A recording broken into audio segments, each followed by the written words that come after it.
So hello dear students, welcome to another amazing class from Sigma School of Excellence. My name is Sheikh Aviz, I'm your physics tutor. So dear students, as you know, we have started a chapter called Force and Laws of Motion, and in the last session we have learned about the momentum concept. Okay, we have discussed the first law of motion and we are on to the topic of laws of second law of motion. And to study the second law of motion, we had already discussed about a concept called as momentum. Okay, so momentum क्या होता है? It's the quantity to understood the quantity of motion contained in an object. किसी भी object में कितना motion contained है उसको study करने के लिए हम मोमेंटम डिफाइन करते हैं. मोमेंटम का फॉर्मूला होता है p is equal to mass into velocity. ठीक है. So after understanding what is momentum, we are ready to understand the second law, which is the core law. In fact हम ये भी कह सकते हैं कि सेकंड लॉ से हम फर्स्ट लॉ और सेकंड थर्ड लॉ को डिराइव कर सकते हैं. It's a very very important law. Okay, so yes, let us learn about the second law. So now imagine you are seeing a cyclist cycling a motion कर रहा है, cycle में वो travel कर रहा है. ओके, वो एक पॉइंट पे था, उसकी स्पीड 0 थी. उसने अपने लेग से पेडल पर फोर्स लगाया और फोर्स लगाकर ये फोर्स कन्वर्ट हुआ रोटेशनल मोशन में, रोटेशनल फोर्स के अंदर टॉर्क के अंदर कन्वर्ट हुआ और ये मोशन करने लग गया. ओके, कुल मिलाकर फोर्स लगा और इस फोर्स की वजह से क्या हुआ, वो साइकिल की स्पीड 0 से 50 मीटर पर सेकंड हो गई 2 मिनट के अंदर. Okay, now moving ahead, imagine another vehicle, a car. अब कार के इंजन ने कार के टायर्स पर फोर्स लगाया, टॉर्क लगाया. तो इनिशियली कार की स्पीड 0 थी. अब वो आगे जाके उसी 2 मिनट में कार की स्पीड कितनी हो गई, 0 से 50 हो गई. 30 सेकंड में 0 से 50 हो गई. ओके, अब आप बताइए, एक जगह स्पीड 0 से 50 मीटर पर सेकंड हुई, दूसरी जगह पे 0 से 50 मीटर से हुई, लेकिन कार साइकिल की स्पीड को 1 सेकेंड,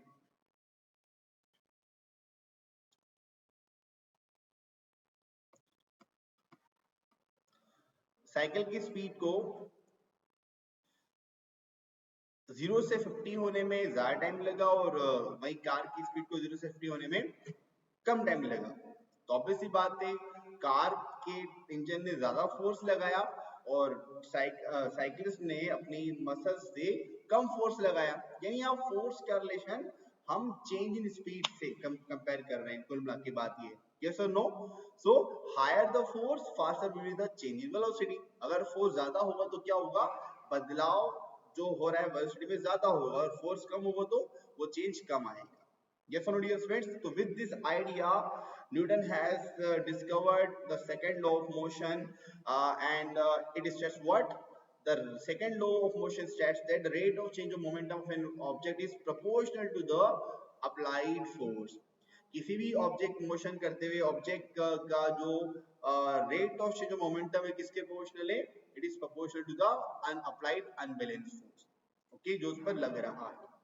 ठीक है, एक कार है, मान लेते हैं इसकी कार की मास कितना है, इसका वजन कितना है, इसका वेट मास कितना है, m है. ओके, और हमने ए पॉइंट पे देखा इसकी स्पीड कितनी है, u मीटर पर सेकंड. इसकी इनिशियल स्पीड u मीटर पर सेकंड. ओके, कार के इंजन ने फोर्स लगाया, तो फोर्स लगने से कार ने मोशन करना, कार की स्पीड में चेंज आ गया. तो टी टाइम के अंदर उस कार की स्पीड 0 से कितनी हो गई, जब बी पॉइंट पे आई कार, देख सकते हो यहाँ स्पीड इसकी v मीटर पर सेकंड हो गई. तो हम कह सकते हैं फोर्स लगाने की वजह से स्पीड में चेंज आया, और ये चेंज जो आया u से v में t सेकंड्स में आया. ओके, अब इस पूरे सिनेरियो के करेस्पॉन्डिंग हम एक मैथमेटिकल फॉर्मूला बना सकते हैं सेकंड लॉ ऑफ मोशन का. कैसे? You know the formula of momentum, that is mass into velocity. So देखो, जब कार ए पॉइंट पर थी तो उसका इनिशियल मोमेंटम कितना हो जाएगा, p1 is the initial momentum and the initial momentum is mass into velocity, that is m into u. जब वो फाइनल पोजीशन पे आएगी तो उसका हो जाएगा final momentum, that is p2, हो जाएगा मास इनटू वेलोसिटी, तो m into v. Okay, so now कितना रेट ऑफ चेंज मोमेंटम आया, कैसे निकालेंगे हम विद टाइम. तो कितना मोमेंटम में चेंज आया और कितने वक्त में आया उसको आपस में डिवाइड कर देंगे. ओके, तो change in momentum upon time हो जाएगा. सो मोमेंटम क्या होगा, फाइनल माइनस इनिशियल. तो mv minus mu is the final change in momentum upon time, is time taken t. Okay, So now when we take m common over here, it becomes v minus u upon t. Okay, and you know that v minus u upon t किसका formula होता है? It's the formula of acceleration. Okay, so I can replace v minus u upon t by what? Acceleration. Yes, it's acceleration. So I can write here m into a. Okay, so rate of change of momentum is what? Mass into acceleration. As per the second law of motion, what it states, rate of change of momentum is directly proportional to the applied unbalanced force. तो हम बोल सकते हैं अगर ये rate of change of momentum अगर applied force के proportional है तो वो हमारा पास ma आया है, तो ma is proportional to force. Now when I convert this I can write it as inverse as f is proportional to m into a. अब आपको मैथमेटिक्स में पता है कि जो प्रोपोर्शनल सिंबल को हम इजिकल टू में कन्वर्ट करते हैं, ओके, जब प्रोपोर्शनल सिंबल को हम मैथमेटिक्स में इजिकल टू में कन्वर्ट करते हैं तो कांस्टेंट k आ जाता है, k into m हो जाएगा, ओके, और इस k की वैल्यू हम को बोलते हैं प्रोपोर्शनलिटी कांस्टेंट, और इसकी वैल्यू अगर हम k1 अज्यूम कर लेते हैं तो या 1 प्रैक्टिकली मान लेते हैं या 1 सिंपलिसिटी के लिए 1 अज्यूम कर लेते हैं, तो force become what? Mass into acceleration.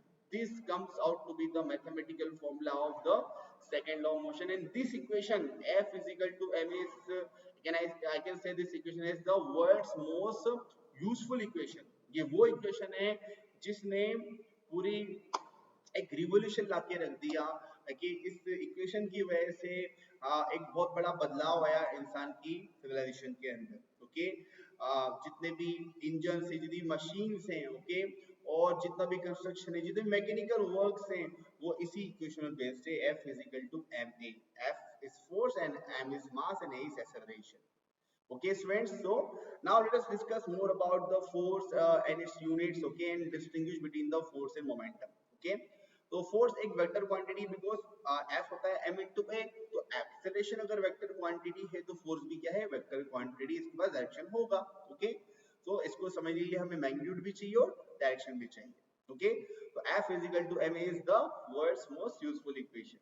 Okay, यहाँ मास ए एक्सेलरेशन ये आपको मैंने बता दिया. अब यूनिट्स की बात करते हैं. देखो एसआई सिस्टम में या एमके सिस्टम में, और दूसरा सिस्टम होता है सीजीएस सिस्टम. सीजीएस होता है centimetre gram, C for centimetre, G for gram, S for second. Okay, so now अगर हम यूनिट बनाना चाहते हैं तो फॉर्मूले से बना लेते हैं. तो मास की यूनिट होती है kilogram in SI system and acceleration की होती है मीटर पर सेकंड स्क्वायर.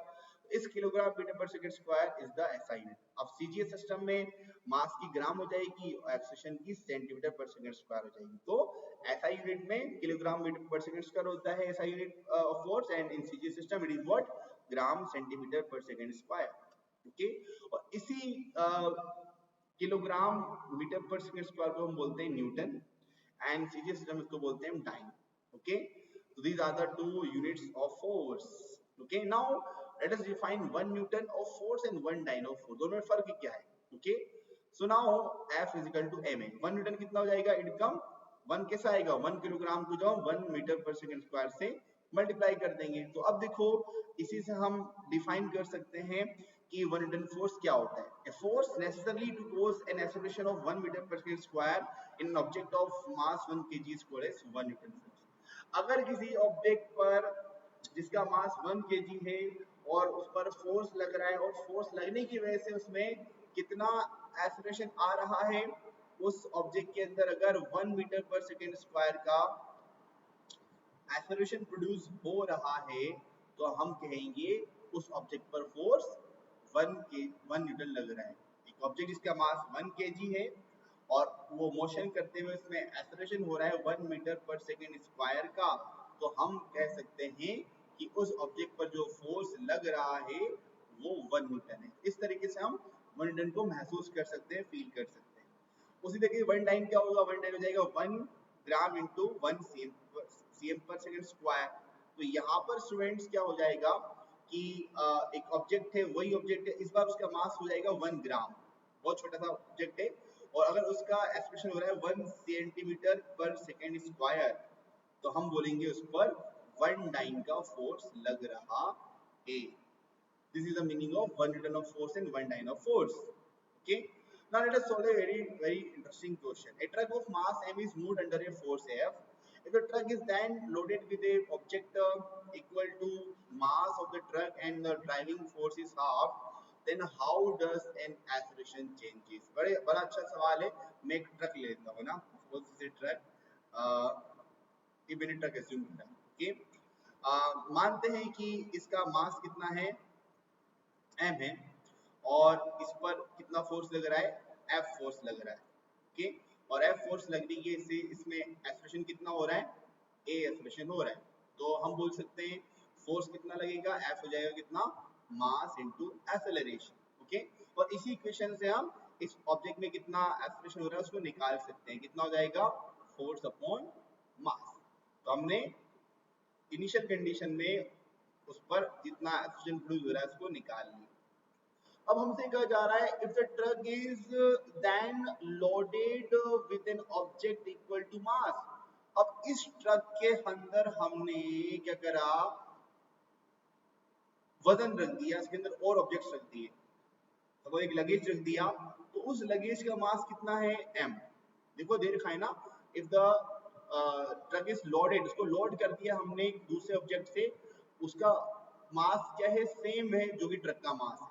तो ट्रक का मास अगर m है तो जो उसके अंदर लोडिंग हुई वो भी कितना m। बताओ, ट्रक का मास m और लोडिंग का मास भी m, तो नेट मास कितना हो जाएगा, ट्रक का मास m और उसके अंदर जो माल लोड हुआ वो भी कितना है m, तो m प्लस m कितना हो जाएगा, जो नेट मास होगा या टोटल मास कितना हो जाएगा, total mass will be what dear students, हो जाएगा m प्लस m।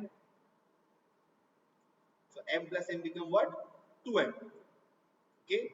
तो उस पर हमने लोडिंग कर दी उतने ही मास की जितना ट्रक का मास है। तो अब उस केस में और हमसे बोला जा रहा है एंड द ड्राइविंग फोर्स, जो इंजन जो फोर्स लगा रहा है उस फोर्स को आधा कर दिए। देखो पहले कितना फोर्स लग रहा था, you can see over here, पहले तो F फोर्स लग रहा था, अब ये ड्राइविंग फोर्स को हमने हाफ कर दिया, तो हाफ कितना हो जाएगा, 1/2 हो जाएगा, यानी कि F/2 हो जाएगा, ओके। तो अब इस कंडीशन की इक्वेशन क्या हो जाएगी, फॉर्मूला क्या होता है again students, force is equal to what, mass into what, acceleration. ये फॉर्मूला अभी बताया मैंने आपको। अच्छा, अब जब मास डबल कर दिया, फोर्स आधा कर दिया, तो अब नया एक्सप्रेशन जो हुआ ना उसको मानते हैं एडिश। नया एक्सप्रेशन जो हुआ, जब फोर्स बदल गया, मास बदल गया, तो एक्सप्रेशन भी बदल जाएगा। पहले एक्सप्रेशन कितना था, ए था, अब कितना हो जाएगा, एडिश। अब बताओ जो नया फोर्स कितना है इस वाली कंडीशन में, आधा हो गया, यानी कितना हो जाएगा, F/2 हो गया। मास कितना हो जाएगा, नया मास कितना हो गया, देख सकते हो, इट बिकम 2m, और नया एक्सप्रेशन कितना हो जाएगा स्टूडेंट्स, हो जाएगा एडिश। ये नई कंडीशन है, और पहली कंडीशन क्या है मेरे पास, F/m, ओके।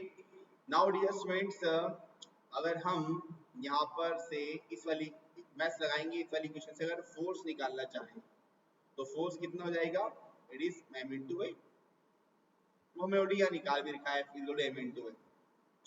तो ये जो फोर्स की वैल्यू हम क्या इंसर्ट कर देंगे, यहाँ इंसर्ट कर देंगे, तो it become what, m into a upon 2 is equal to 2m into what, a dash, okay.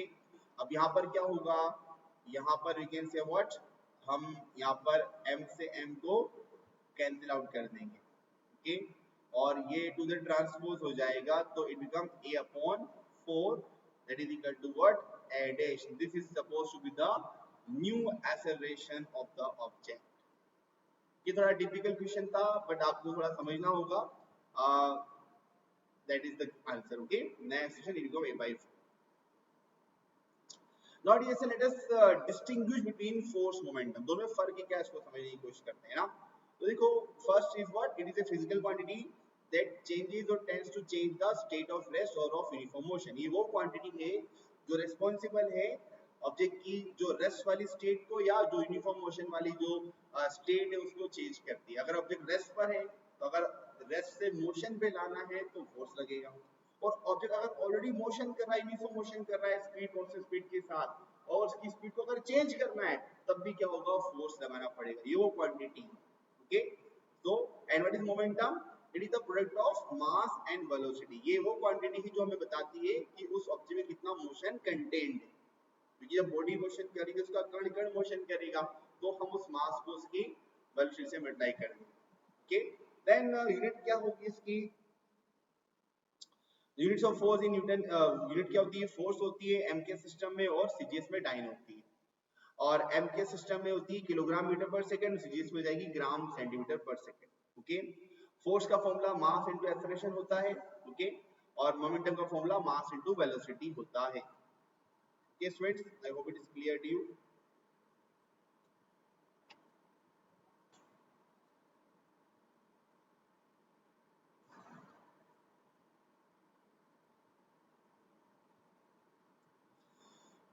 Then, after learning the second law of motion, that is F is equal to ma, let us move to the last law of motion called as the third law of motion. So now let us learn it with the help of some examples. So students, what is third law? Third law of motion states that every action force has an equal and opposite reaction force which acts simultaneously. किसी object पर एक body ने अगर दूसरी body पर action force लगाया है तो दूसरी बॉडी भी क्या करेगी, फर्स्ट वाली बॉडी पर रिएक्शन फोर्स लगाएगी साइमल्टेनियसली, एक साथ, यानी कि एक्शन फोर्स और रिएक्शन फोर्स दो अलग अलग बॉडी पे लगते हैं और एक साथ लगते हैं। इसको हम समझने की कोशिश करेंगे। Okay, the help example, suppose you can see A rocket is moving upside. Okay, तो यहाँ से क्या हो रहा है, इसके बॉटम से क्या हो रही है, गैसेस निकल रही है, कंबशन हो रहा है गैसेस का। ओके, और रॉकेट ऊपर मूव कर रहा है। तो यहाँ पर हम देख सकते हैं it's a live example of Newton third law of motion. कैसे, द फ्यूल गैसेस और rocket exerted downward force on the surface of earth. Okay, तो फ्यूल जो है क्या करती है, नीचे फोर्स लगा रहा है। ओके, यस और no. So on the other hand, the earth is turned exert an equal and opposite force which will propel the rocket. तो अर्थ क्या करेगी, उस पर इक्वल एंड अपोजिट फोर्स लगाएगी ऊपर की तरफ। Yes or no students? This is the live example of third law of motion. Now let us see one more example on the earth. Okay, imagine you have your child, you have play on trampoline. Okay, इसमें jump करते हैं अपन। Okay, so ये एक बहुत ही अच्छा example है third law को समझने का। ओके, देखो यहाँ एक बच्चा जंप कर रहा है ट्रैम्पोलिन पर। देखो इसने क्या करा, जंप कर रहा है तो क्या कर रहा है, इस ट्रैम्पोलिन की जो रबड़ है लेदर पर क्या कर रहा है, नीचे फोर्स लगा रहा है, डाउनवर्ड फोर्स लगा रहा है ट्रैम्पोलिन। जैसे अपने पाँव से इसने मूवमेंट करके नीचे फोर्स लगाया तो क्या हुआ, उस ट्रैम्पोलिन ने क्या करा, इस पर ऊपर फोर्स लगाया, यानी ये ऊपर जंप होना स्टार्ट हुआ। लेकिन ऊपर जंप होने से पहले इसने क्या करा, बच्चे ने नीचे फोर्स लगाया। तो यहाँ बच्चे ने ट्रैम्पोलिन पर नीचे फोर्स लगाया, साइमल्टेनियसली उसी टाइम पर क्या हुआ, उस ट्रैम्पोलिन ने इस पर अपवर्ड फोर्स लगाया। ऐसे, यस और नो, देख सकते हो आप, नीचे डाउनवर्ड फोर्स लग रहा है और ट्रैम्पोलिन के कपड़े पर, और ऊपर उस ट्रैम्पोलिन उस बॉय को ऊपर फोर्स लगा रहा है।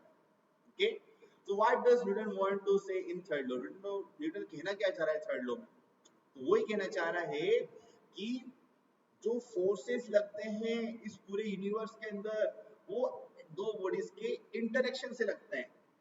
जब दो बॉडी आपस में इंटरेक्ट करती है ना, तभी फोर्स लगता है। That is the universal truth about. अगर एक ऑब्जेक्ट को हम आइसोलेट कर ले, पूरे यूनिवर्स से अलग हटके रख दे, तो उसमें कोई फोर्स नहीं लग सकता। ओके, इंटरेक्शन, जब फोर्स लगते हैं तो इंटरेक्शन की वजह से लगते हैं। तो ये बहुत बड़ी बात है, उन्होंने हमें समझाई। ओके, देखो यहाँ पर बॉय और ट्रैम्पोलिन दो ऑब्जेक्ट्स है जो एक दूसरे पे फोर्स लगा रहे हैं। ओके, तो फोर्स हमेशा पेयर्स में एग्जिस्ट करता है। ओके, तो पेयर होना बहुत जरूरी है। Okay, one force can not exist by itself, एक फोर्स अपने आप से खुद एग्जिस्ट नहीं करता, दो बॉडी का होना जरूरी। तो for every action there is an reaction which is equal and opposite. अब देखो एक्शन रिएक्शन क्या है, एक साथ लगते हैं, साइमल्टेनियसली लगते हैं। Okay, at the same time कोई डिले नहीं होता इस एक्शन रिएक्शन फोर्स के अंदर।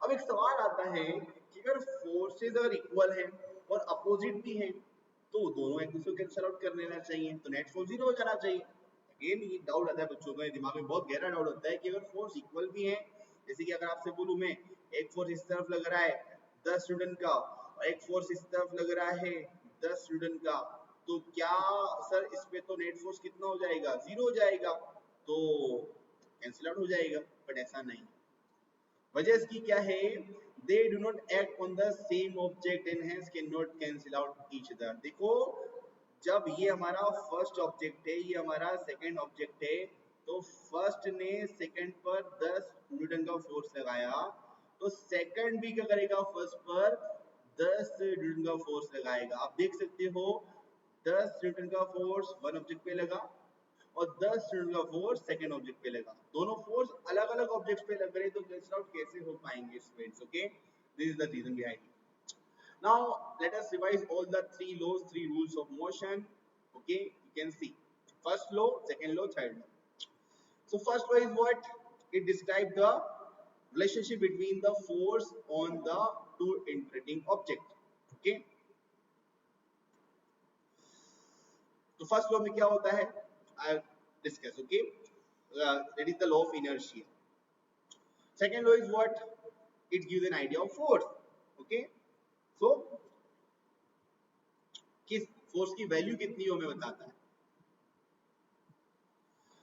और फर्स्ट लॉ को हम क्या बोलते हैं? लॉ ऑफ इनर्शिया बोलते हैं। Okay, so second law, it gives an idea of force, and it in high jump athlete event the athletes are made to fall on the sand beds. Okay, example दिया बताया जा रहा है।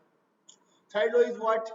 Yes, to every action there is equal and opposite reaction. Okay, so it describes the relationship between the forces on the two interacting objects. Okay, rocket का motion समझ सकते हैं, ट्रैम्पोलाइन में जब बच्चा जंप करता है उसके मोशन, उसके पूरे सिनेरियो से हम समझ सकते हैं कि थर्ड लॉ क्या होता है।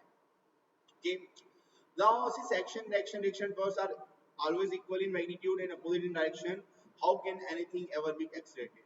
जब एक्शन रिएक्शन इक्वल है, अपोजिट है, तो नेट फोर्स जीरो हो जाएगा। अगर नेट फोर्स जीरो हो जाएगा तो sir F is equal to ma वाली इक्वेशन से एक्सप्रेशन कितना हो जाएगा? Force upon mass. तो अगर फोर्स जीरो है तो एक्सप्रेशन कितना होना चाहिए? जीरो होना चाहिए।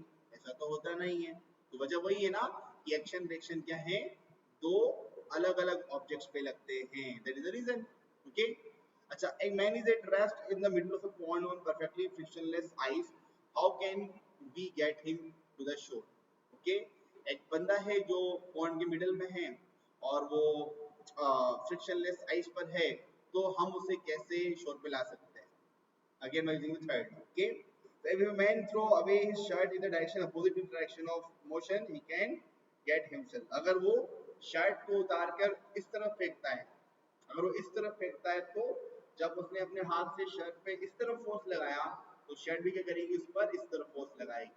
तो वो एक ऑब्जेक्ट पर फोर्स लगाकर थर्ड लॉ की हेल्प से वो ऑब्जेक्टिव पर इक्वल अपोजिट फोर्स लगाएगा, इस तरीके से वो शोर पे पहुंच सकता है। Okay, students, I hope it is clear to everyone over here. Okay, so now that's it from my side. In the next session, we learn about the law of conservation of momentum. Okay, dear students, so have a nice day. Take care. Bye bye.